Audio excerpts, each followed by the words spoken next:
I'm gonna start. So good evening, everyone, and thanks for being Perfect. here today.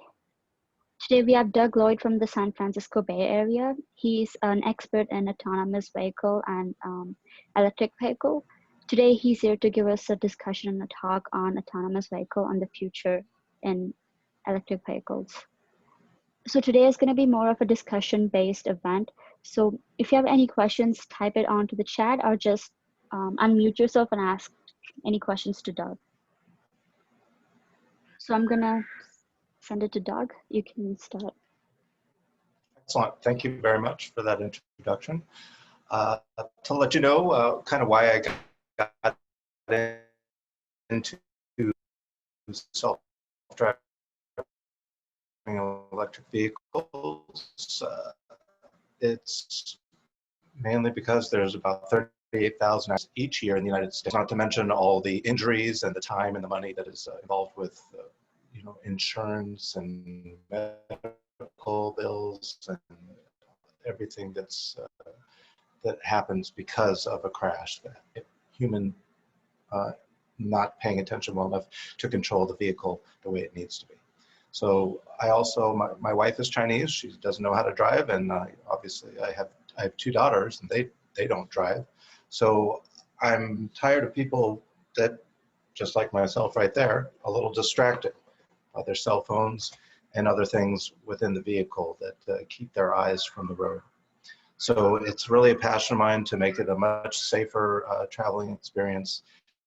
And I also find that the commute in most cities with how many people are on the road these days is just not a good experience, when we could be doing a lot better things from reading or watching the news or just anything you'd like to do in the car besides sit and stop and go traffic. So I also, as mentioned, very into and passionate about electric vehicles, and that's really to clean up the environment, to clean the air and see what we can do, also make cars quieter, but to make our cities not so noisy. So with that, I really wanted to keep this a very open discussion with any questions that you had on the self-driving or electric vehicle field. I think we were going to focus more on self-driving, but I'm open to questions on either. So please, someone start us out.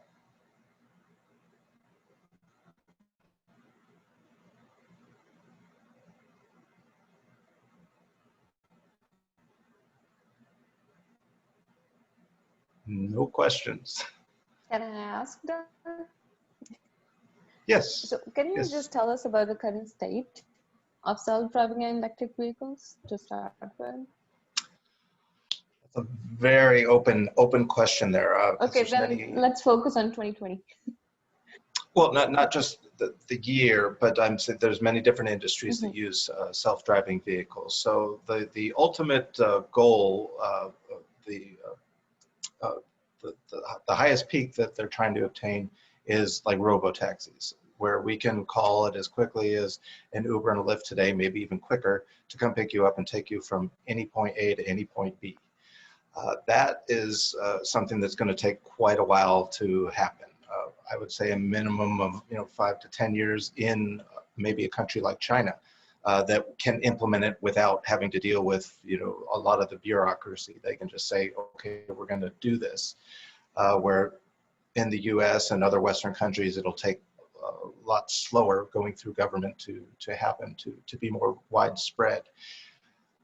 Part of the difficulty with it is getting humans off the road, really, because the level 4 technology pretty much exists now. Waymo in the Phoenix area has been driving these robo-taxis in what's geo-fenced area, so they're not allowed to go outside of it, but without a driver or even a safety driver in the vehicle for about 1.5 years now. So if we just said, okay, no one's allowed to drive, but we're going to have all these robo-taxis out there for you, then we could probably implement it in a lot of major cities right away. Now, with like the winter you have up there, it's a little further off. So it would only be during the good months. So there's many other industries where you've all probably been in an airport that has some sort of automated vehicle moving people around. And that's an extreme geofenced area, normally just back and forth A to B. There's also mining that these vehicles have been used with for quite a while. And a lot of our farming is being done by self-driving vehicles that are just out there doing everything, all the farmers used to do. Does that kind of answer where we're at for you?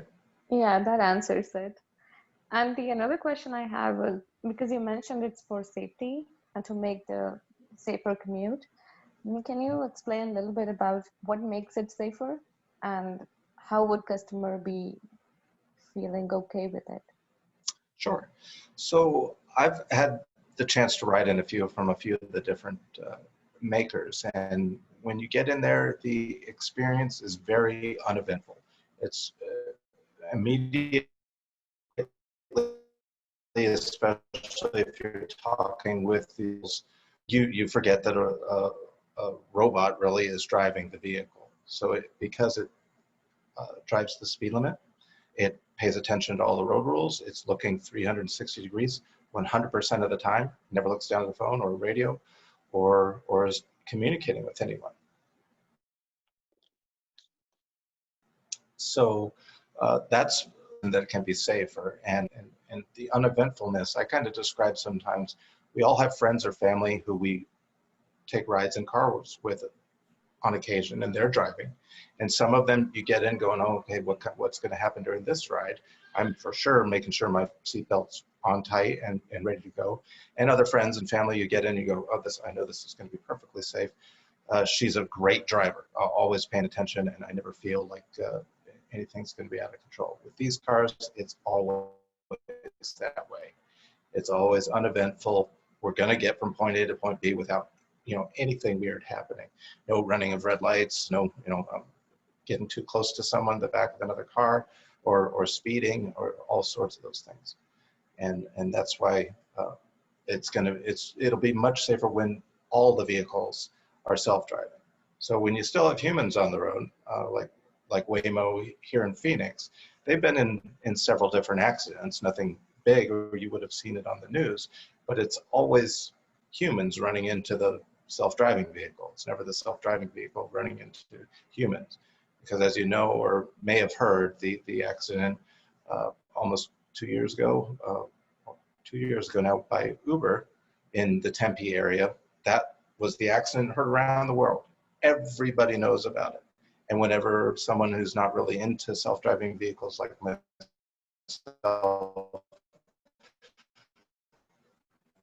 that's what they bring up. They don't bring up that during a 30-minute conversation, 3 people in the US are statistically going to die from being in a human-related car accident, and that those 38,000 a year that I mentioned are happening.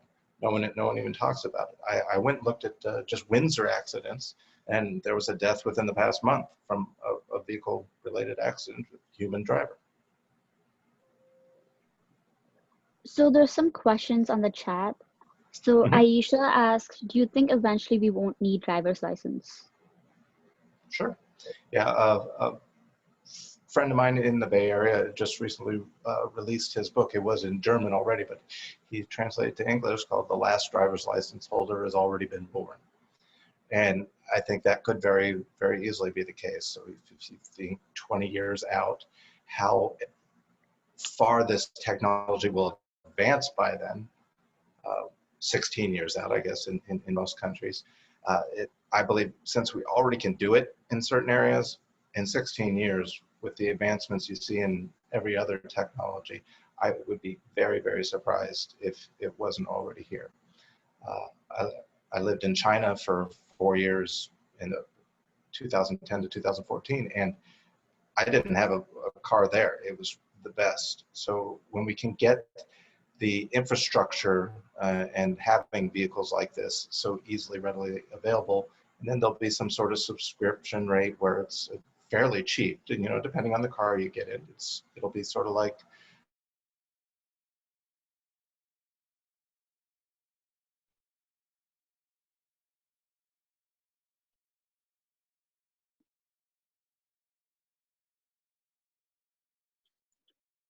owning a car for sure.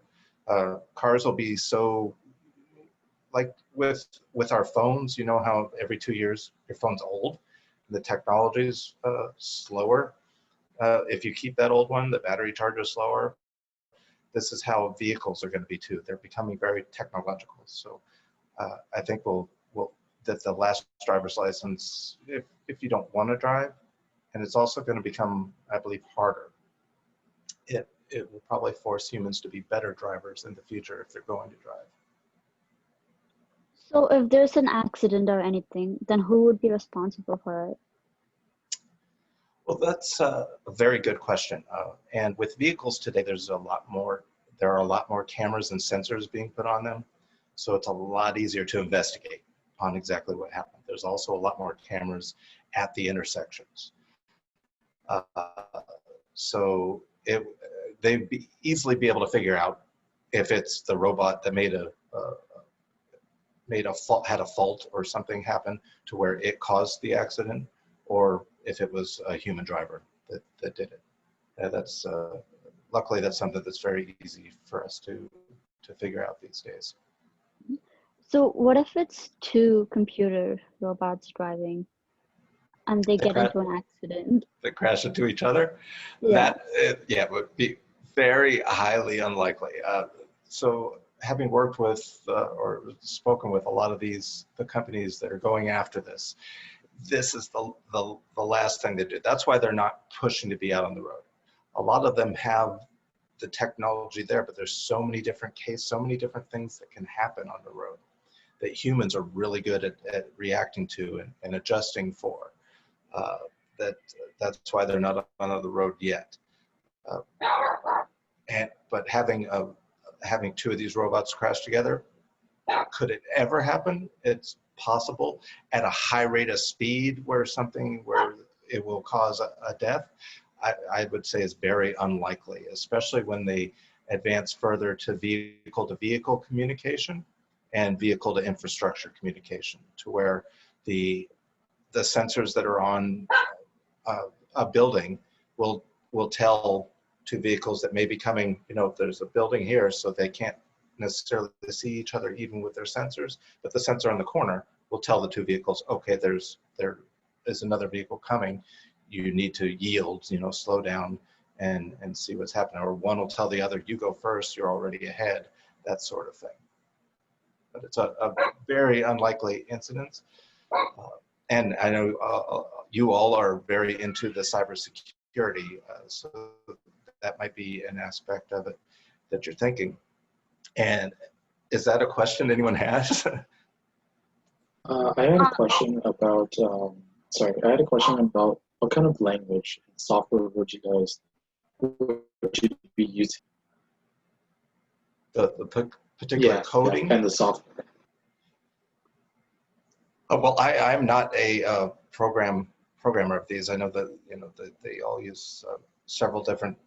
There are different codes they're using. I mean, Python, C++ are all going into these. I am not a coder for this technology. I am more on the business side of it. So I'm a strategy, business development, and an operational person. Okay, all right, thank you. Mm-hmm. I'm happy to connect you with a few of the engineers, though, if you'd like. And you're all welcome to reach out and connect with me and ask me further questions if you'd like. Okay, thank you. Mm-hmm.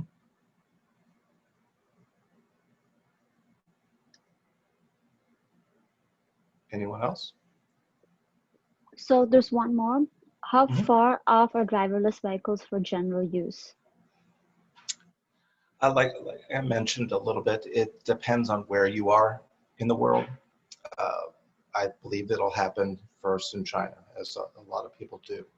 But it could happen, like I said, in the geofenced area in Phoenix. It's already available, so I can, when I'm in Phoenix, go to one place and just use it in that small area. But in the U.S. and Western countries, it's going to be further off to go anywhere you want. You're going to start seeing it slowly pick up in different areas, but they'll be confined for a while. So there's another question that's more related to electric cars. So Aisha asked if the development of autonomous cars be correlated with the development of electric cars. Are they both related, or are they completely different? Related, no, but they really do overlap. So I don't know of an electric vehicle company, the ones that are starting from scratch, the Teslas, Rivian, Lucid, let's see, Workhorse, we got a few others coming out. They all have some idea of putting it in. So if you're not aware, there's currently 5 levels of automation for self-driving vehicles, and they go level 1 through 5. Level 1, 2, and 3 are really what you may have heard of called ADAS, Advanced Driver Assistance Systems. So those come in most new cars today. That's your adaptive cruise control. So if you set it at 100 kilometers an hour, it'll adjust. If the car in front of it's going slower, it won't just keep going.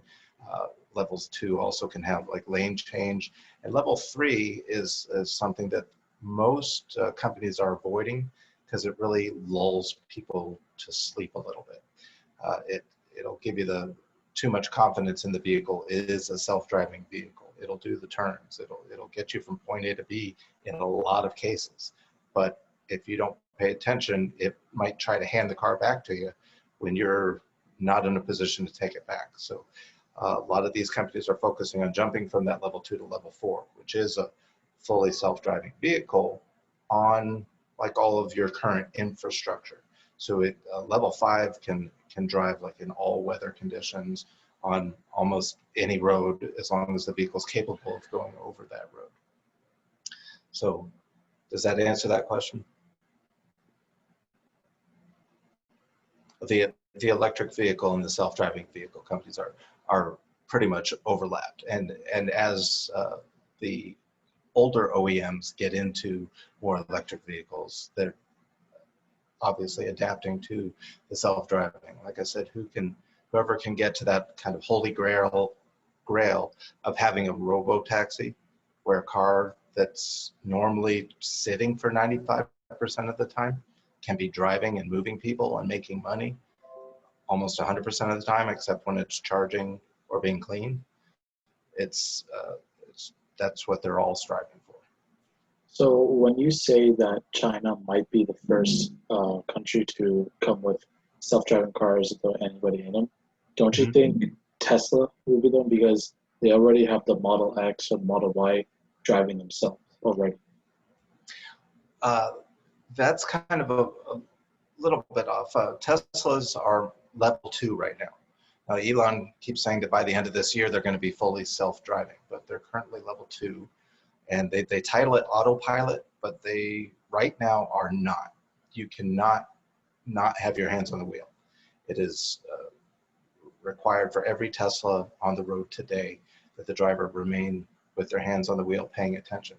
So all the accidents that you've heard of Tesla are people not doing that.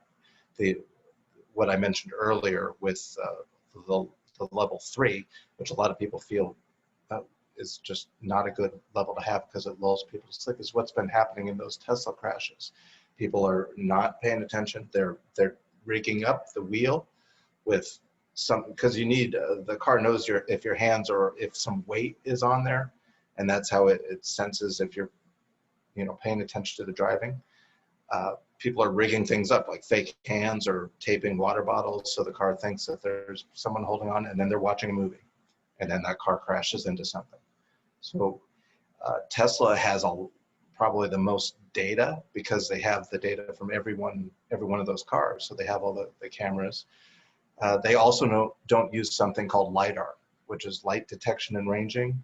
It's laser lights. I can almost build a picture that looks as good as what's behind me to sense what's out there, which works very well in the dark. And that's one big difference between them and most of the other self-driving car companies that are out there. They'd be very surprised if they can get past level. They're at about like 2.5 right now, 2.5.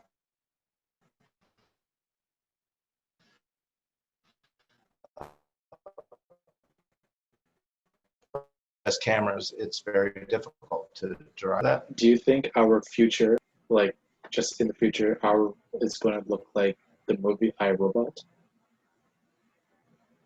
Yeah, Okay. a little bit. All right. Sure. Have a lot of that different technology. It'll be a very slow transition, but hopefully by the time I retire and you guys are in the at my stage of the career, you'll be able to use these vehicles at any time, and it'll be much more convenient because the speed limits can be way up with self-driving vehicles, and you can also fit more people in or more vehicles on the road, or take back a lot of that road space and give it back to the humans of the city. So I don't know if you've seen any of that where you are, but especially in Europe, a lot of the cities are taking back a lot of the road space and giving it back to people, for parks, for walking, for protected bike lanes, so vehicles can't even have it, there's no chance of, very little chance of them hitting the pedestrians. But that's happening in some cities in the US now, where we can start taking it back to be more of a community.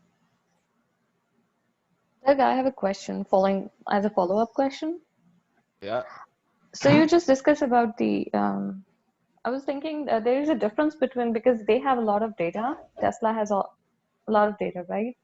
So can we discuss more about how do they have this data and how they are claiming based on that data that they are getting into autonomy 3 and 4? Because actually, I believe it's more constraint-based autonomous mode testing. If you keep running within where there are no other vehicles, there is no real-world environment, then it's different than if you really put the vehicle in real-world scenario. Is that the case? So you're talking like a simulation Yeah. versus Not completely simulation, but actually put in your vehicle where there is, let's say, going from one is a downtown, another one is like countryside, and you are testing on the countryside where you're not going to see other vehicles around you, and you're Right. going on autonomous mode, and then you will claim that you have these miles and this is the data that you have, but during that trip you didn't even encounter another vehicle. How is Exactly. that different? So I strongly believe that is one of the case based on which they make their case strong, and they say they have a lot of data. I have seen a lot of that lately, that they're, and I don't know who did the article, so I don't know if it's Tesla that was stating this, but it may just be a huge, Tesla has a great, very loyal following, which is part of the reason their stock is just ridiculously priced compared to, the PE. And this article that I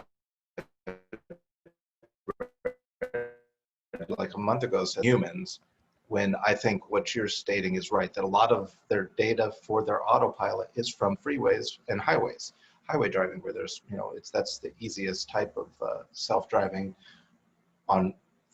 if you're on roads with other humans.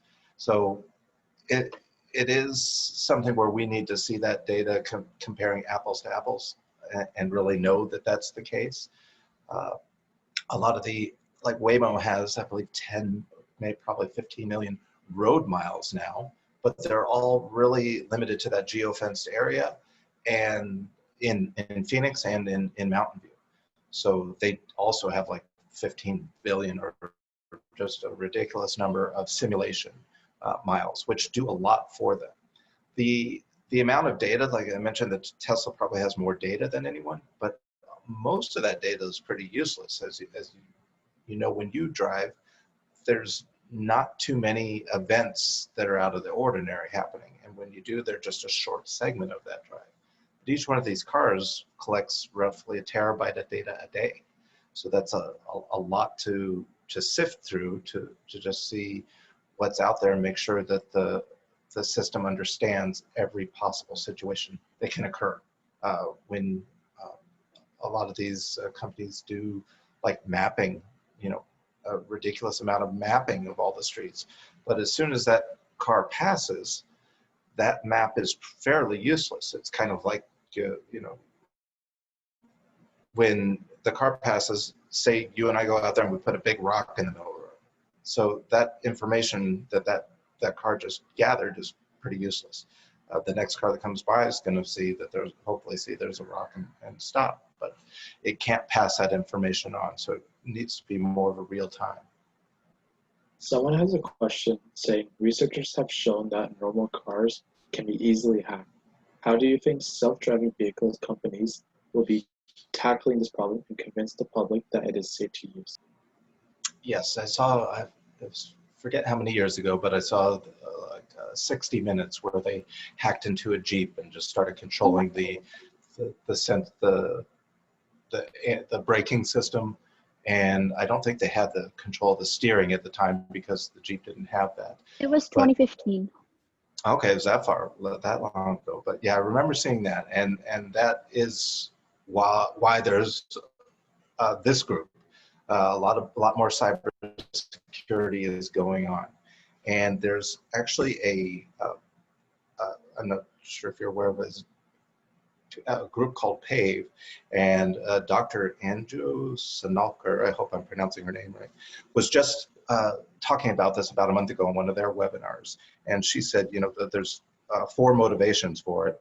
And one is to cause the, physical damage, aka terrorism. The other is data, to steal it and monetize it.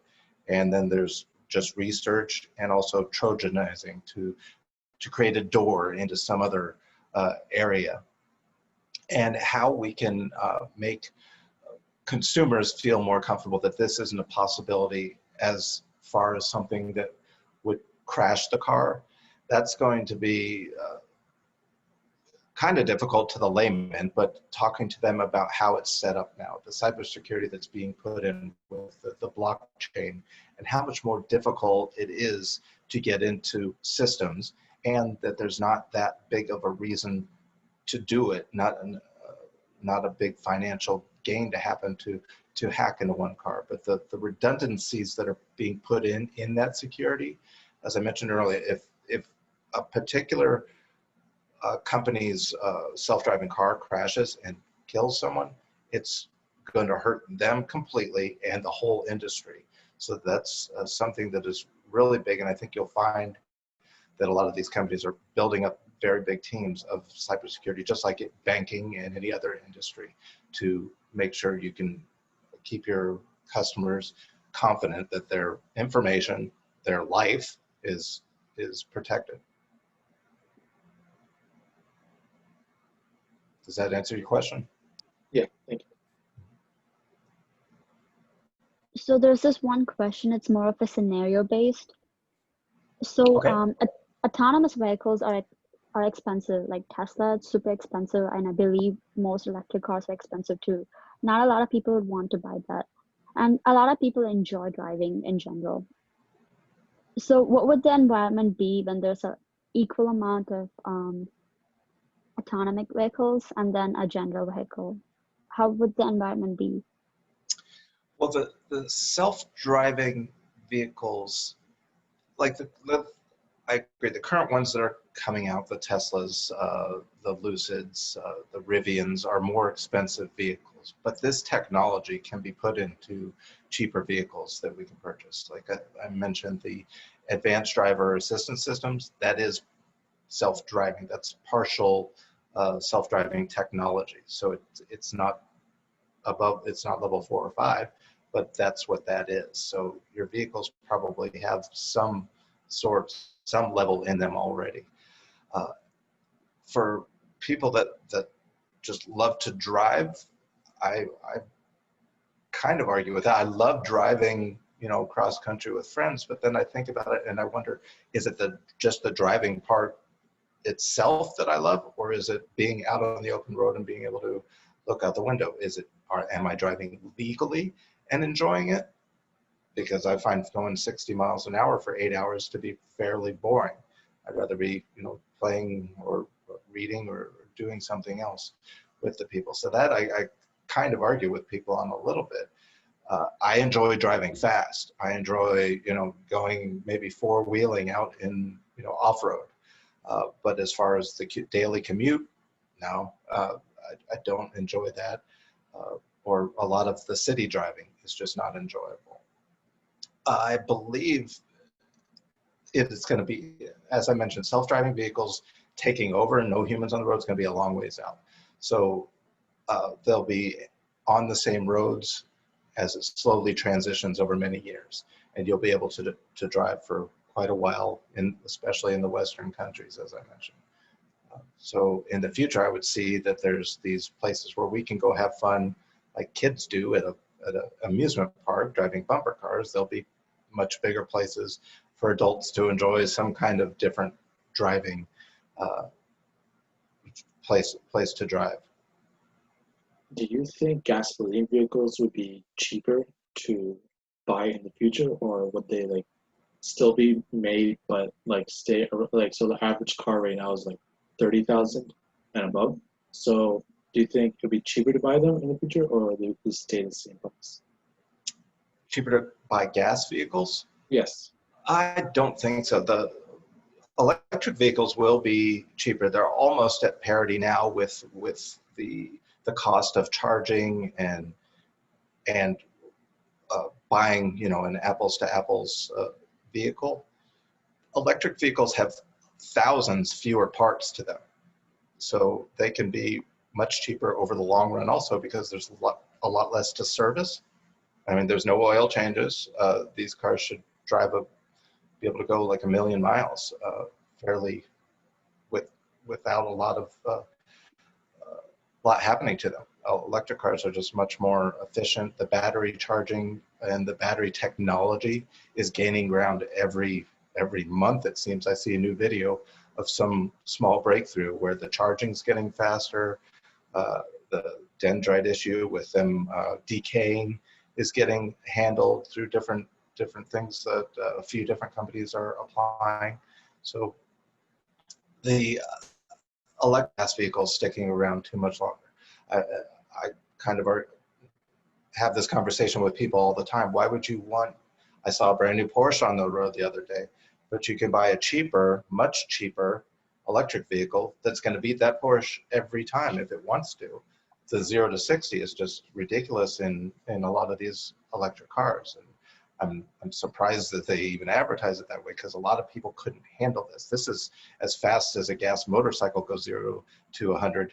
You can do an electric vehicle. But when it comes to like winter, like countries that have like severe winters, like Canada, Ontario, they so electric cars like Tesla, they have a hard time maintaining their battery life when they're in the cold garages. That's what I researched, and a lot of people don't buy this stuff in the winters because they have to like recharge them again, which then costs them more money. Yes, that has been a problem that has companies like Rivian. You might want to check out some of their videos of where they've been testing. They're really targeting that. So the real extreme heat of, say, an Arizona summer, or Alaska, Canada, and those extreme colds to make the batteries work better. Anything from the battery just using a little bit of its own power to stay warmer, to just different technologies within the battery. But that is something they're also really working on, because they of course want to sell cars in all areas. But when it comes to repairing the electric cars like Tesla or just any electric car, it would cost them more. I don't know, correct me if I'm wrong. But if you were to get like these prices, wouldn't they, like, a lot of people, like, not like the average person can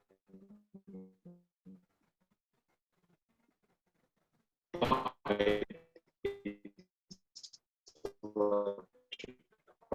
These companies have targeted this particular luxury range, most of them. And I'm not sure why. Of course, we have the Model Y coming out, which is their most affordable, and that, I think, starts at 40,000. You have Fisker that has a truck, the Ocean, coming out, I believe, in 2 or 3 years, and they claim that's going to be under 40,000, but they don't have a manufacturing setup for things like a window a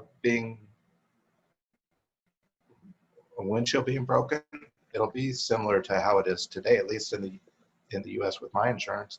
I have a crack in mine right now, but so they make a deal with some of the glass company that knows how to replace that windshield and make sure all the sensors are back intact. And then the over-the-air updates check to make sure that all those sensors were re-established connection and in the right directions they need to be for the ADAS systems, the advanced driver assistance systems. So even basic electric car is going to have level 1 or 2 where it'll brake for you if there's a sudden stop in front of you and those sorts of things. So the service is, I mean, there's so much more cost on service on an ICE engine, internal combustion engine, than there will be on any of the parts of an electric vehicle. Okay, thank you. Mm-hmm. So I have a question. Yes. I don't know if you read the news lately. Michigan has stepped on a huge milestone. They're planning to develop autonomous vehicle corridor. So what they're planning to do is build an autonomous lane between Ann Arbor and Detroit, so there's no traffic.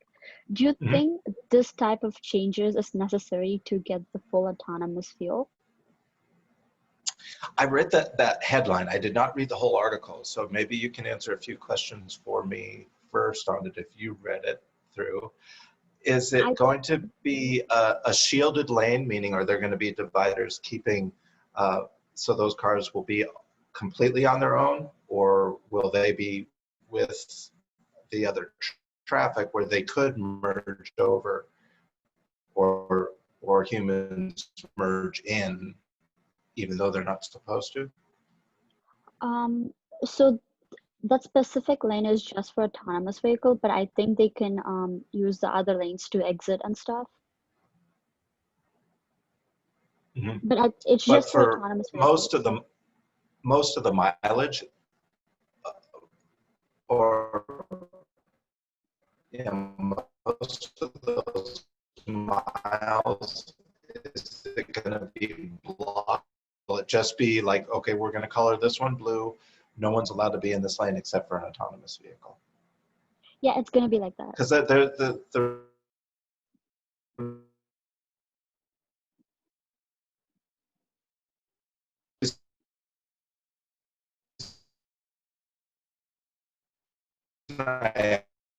the speed limit, you're going to see be interesting for people, but I don't see that motivating people because they'll see that they're able to just pass these autonomous cars unless the police are going to really crack down on that corridor. Yeah, I understand. But so I'll give an example of Germany. They don't have speed limits at all. So I feel like Germany would be the country to implement autonomous vehicles instead of USA or Canada, because there's a lot of speed restrictions. And I know like computers are trained to use computer vision and stuff to monitor those features, but I think with human on roads, it's going to be really hard for computers to maintain the autonomous vehicle. Like, I might sound stupid, but that's how I feel like. Can you say that again? It cut out a little bit when you were talking. Sorry, my internet's really bad. So German has no speed limits in their country. So I feel like autonomous vehicles there would be viable versus United States or Canada. Is that true, or am I just having the wrong intention? Well, Germany used to have a lot more of the Autobahn be no speed limit, but I got a ticket there. So the last time I drove there was probably 2013, and they have I was enjoying driving that fast speed, but then got a ticket because I just suddenly entered a zone that you had to be down. So I mean, there's always construction on different parts of different roads and different places.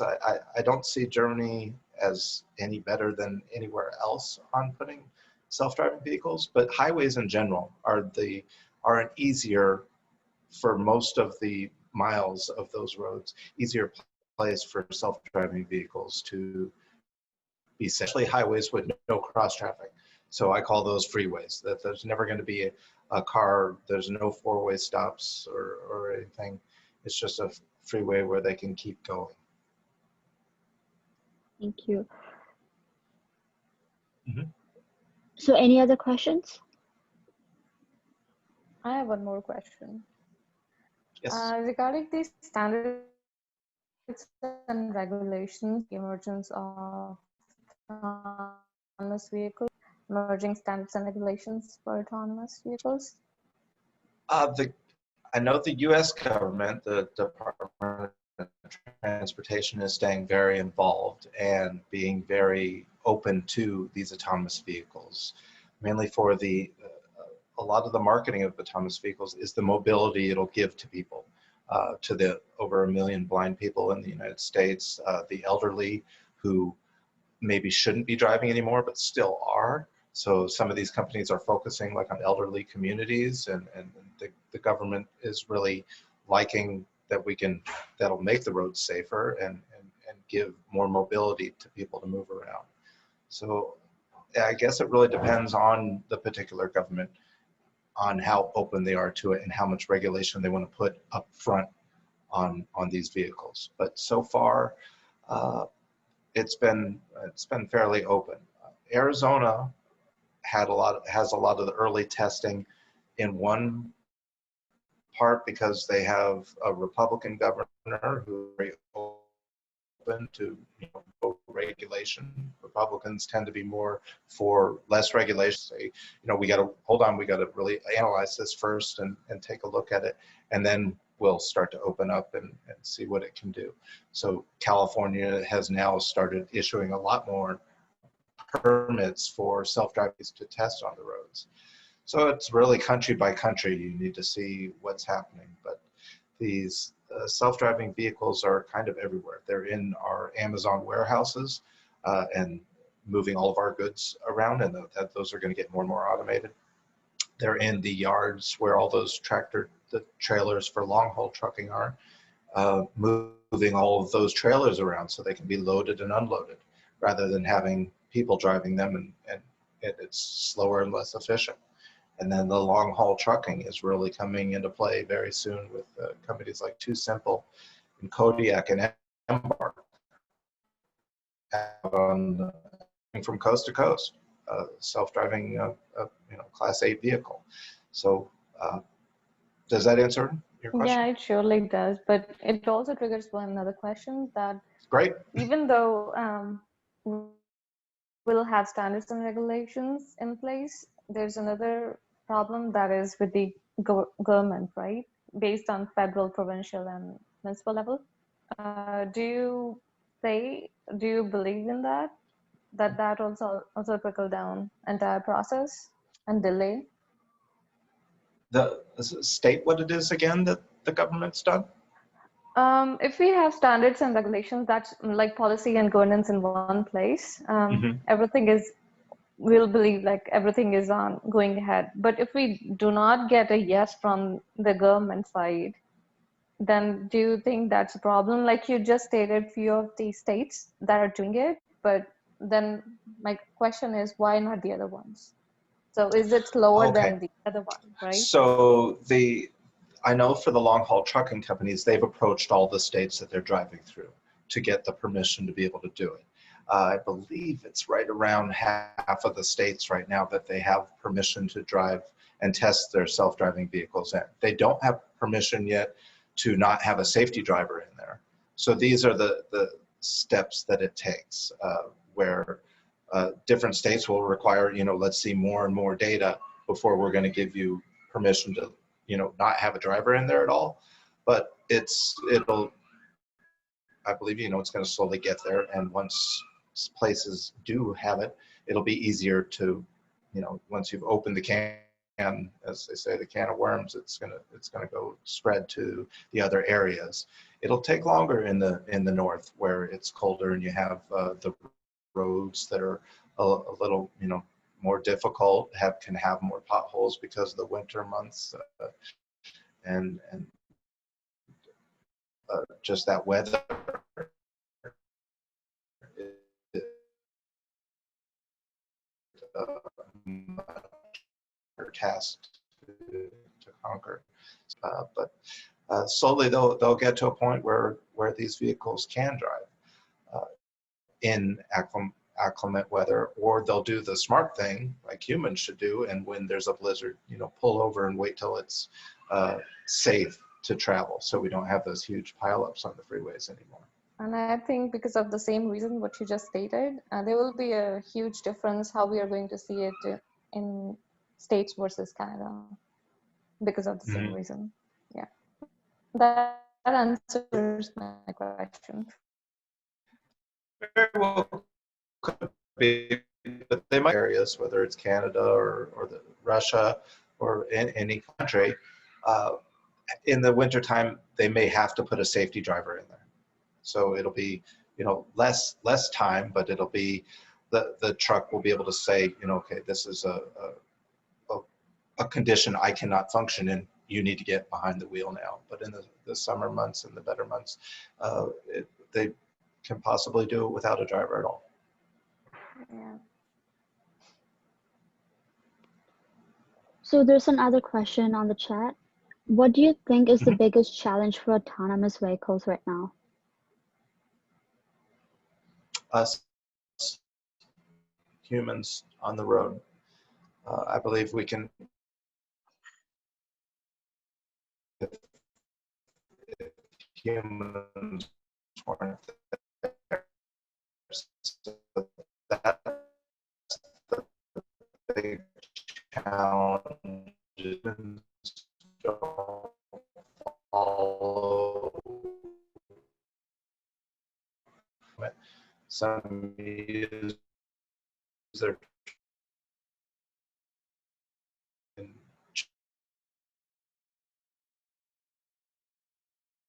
China, the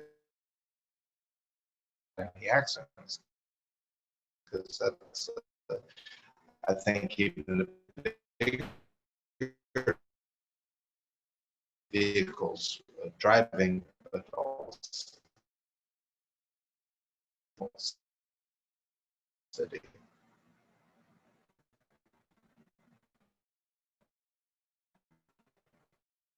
What slows us down from getting there? And work on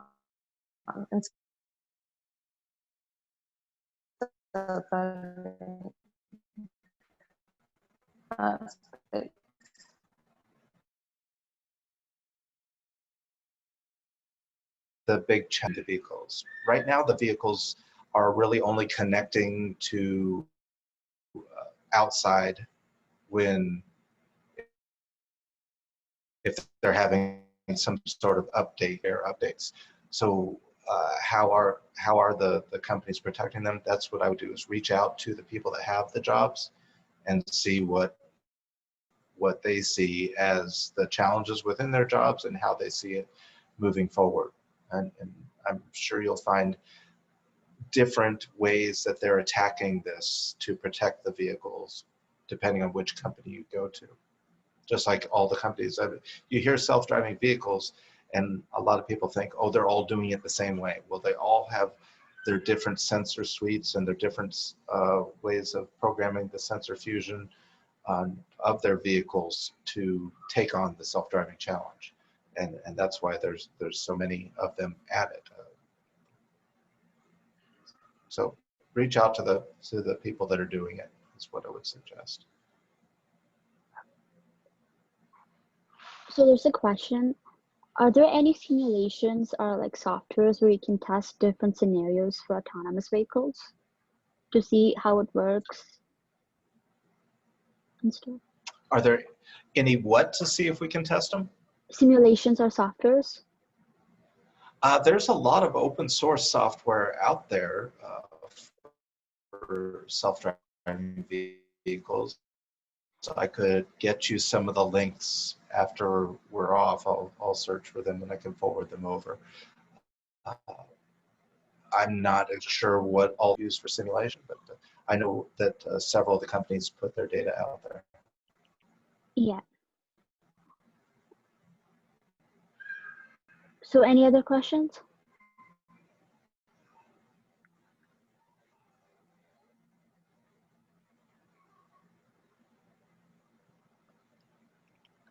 So if there's no other questions, as I mentioned, you are all welcome to reach out to me on, please send a note that we met here at this meeting. And if you have any further questions or they come up later, you're always welcome to reach out. I do communicate there and I'm happy to talk at any time. What's your link again? Just look up Doug Lloyd. You'll see the same picture behind my picture. Okay, thank you. And if not, you can just reach out to Curzon and she can. Yeah, I'll send you the link to everyone. But thank you all very much. Yeah, that would be great. Thank you, Doug, for joining Really us enjoyed today. it. Yes, a lot. Absolutely. Everyone have a great weekend and reach out if you'd like. You too. Thank you.